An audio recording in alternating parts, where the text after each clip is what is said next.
Me ligou chorando, já bem tenso. E o ano anterior eu tinha brigado em redes sociais no assunto aborto, né? Contra os abortistas. Então eu tava com aquele negócio na cabeça. E aí, falei assim, olha, você entrou nesse assunto, agora esse assunto chegou na sua casa. E aí, falei assim, vamos correndo atrás de uma segunda opinião. A gente foi para um laboratório top aqui de São Paulo. O exame foi mais minucioso, o médico foi mais preciso e falou assim, olha, esse diagnóstico, o protocolo é interromper. Você está correndo um seríssimo risco de vida. A gente pegou todos os exames, mandamos para uma clínica nos Estados Unidos, que é pró-vida, que ela é anti-interrupção, anti-aborto, e veio o diagnóstico. Falei assim, olha, esse diagnóstico é o único que a gente realmente recomenda seguir com a interrupção. E aí, conversando em casa, a gente chegou no ponto e falou assim, olha, saiu do campo da ciência. Isso aqui já não é mais ciência. A ciência falou para interromper 3 vezes. A gente vai ter que conversar com um padre. Porque médico, a gente já viu o que pensa sobre o assunto aqui.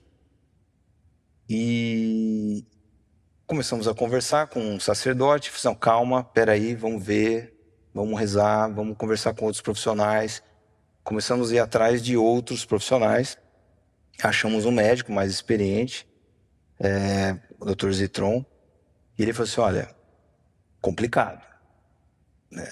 Complicado. Os médicos não vão querer seguir com essa gestação porque pode ocorrer óbito. E a gente falou assim, olha, não matarás, né? Tá nas leis, né? Tá lá, não matarás. Então, olha, a última linha de confiança que a gente tem é a confiança na eternidade, a confiança na providência divina. E falou assim, olha, vamos seguir. E usar todo o aparato científico que tem, exames, o tempo todo, 2 vezes por semana indo fazer ultrassonografia. E a gente foi vendo o milagre acontecer. A placenta ela foi migrando para a parte de cima do útero, ela foi achando sangue. O feto que tinha grande chance de crescer para fora começou a crescer para dentro do útero. Muita chance da placenta ter grudado, atravessado o útero e pego a bexiga, algum outro órgão. E tinha aquela possibilidade da placenta destruir a bexiga. E a primeira médica tinha dito, olha, você pode perder a bexiga, por isso que eu recomendo retirar. E aí minha esposa falou assim, tá, mas se eu perder a bexiga, o que acontece? Não, você vai ficar com uma bolsinha, né, o resto da vida, né, recolhendo urina. Ela falou, mas só isso? Eu não vou trocar a bexiga por um filho. Pode tirar. E aí foi um susto para a primeira médica. Então tinha esse medo, foi seguindo a gestação, a gente queria chegar na 23ª semana, porque teria viabilidade.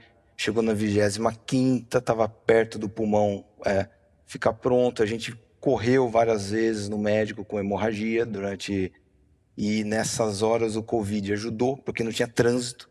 Então eu chegava em 2 minutos no hospital, muito rápido. Minha esposa pegou Covid grávida, Nossa. teve que ficar em repouso absoluto. E nesse repouso absoluto, ela entrou em contato com vários podcasts de sacerdotes que vão passando reflexões e pensamentos, e o Padre Fausto foi um que nos ajudou muito.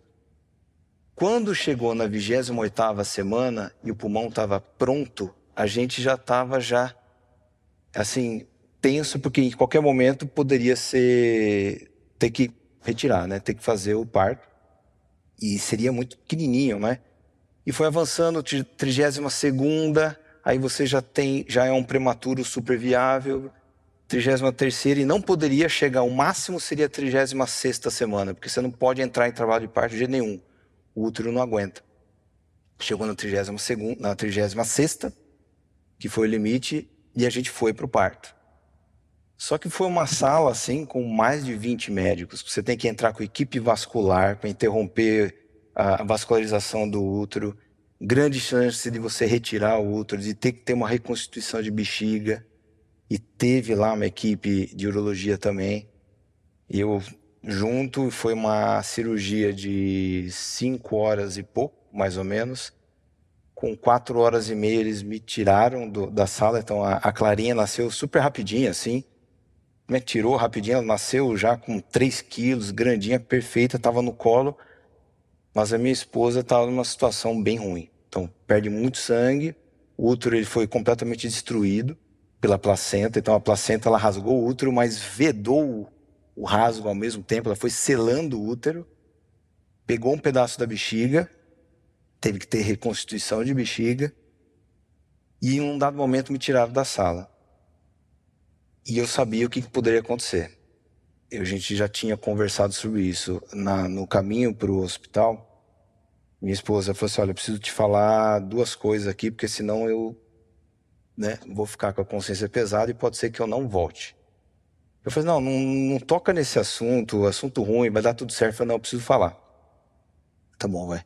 Ela falou, vou falar só 2 coisas, porque o homem não grava mais de 2. Então vou dar só 2. A primeira, ela falou assim, olha, já tinha 2 filhas e eu poderia vir com mais uma, né?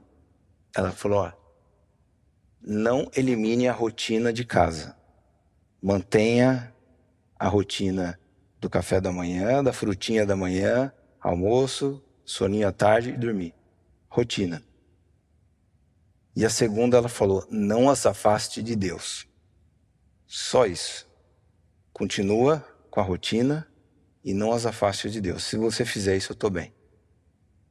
E aí, naqueles 40 minutos que me tiraram da sala de cirurgia, e eu troquei o WhatsApp com o anestesista, tudo, já estava com bolsa de sangue, foram 40 minutos que foram eternos, assim. Foi um sofrimento e uma dúvida, onde passou milhões de coisas na cabeça, e deu para ver o quão tênue e quão frágil é tudo que a gente tem. Tudo. E, ao mesmo tempo, como a entrega era total, pessoal, olha, seja o que Deus quiser, né? Seja feita a vossa vontade, não a minha, né? Eu tentava me acalmar com isso. E quando o médico falou assim, olha, estamos costurando, deu tudo certo. Aí baixa a tensão, do meu lado, no celular estava a mãe dela. Ele falou assim, olha, pode vir aqui no corredor, entre a sala de cirurgia e a UTI, que você vai ver ela. E eu fui tenso, a Clarinha já estava bem, já estava tranquila, e quando eu vi ela vindo da sala de cirurgia, ela foi direto para a UTI, né? Estava bem feia a situação, mas controlado. Eu olhei para ela assim, ela olhou para mim, ela falou, eu voltei. E aí, pensando sobre tudo isso, aí que eu comecei a entender um monte de coisa. Então aquela encíclica do João Paulo II, que fala fé e razão, que ele fala que a fé e a razão são 2 asas que elevam o espírito humano, deu para entender, porque somente a razão teria ocorrido um aborto. Somente a fé, sem uma equipe médica maravilhosa, poderia ter ocorrido o óbito da mãe. Então, quando a fé e a razão estão juntas, o milagre acontece. E a gente já ouviu essa frase de que os milagres são marcados pelo sinal da cruz, né? Os milagres são marcados pelo sinal da cruz. E a cirurgia da Helena foi diferente, né? Porque é naquele jeito clássico, né? Então a cesárea foi na vertical, na barriga. E esse corte, ele atravessa as 2 outras cesáreas na parte de baixo. Então, quando a minha esposa olha para a barriga dela, ela vê uma cruz. Exatamente para a cruz. Meu Deus. Elaine, né?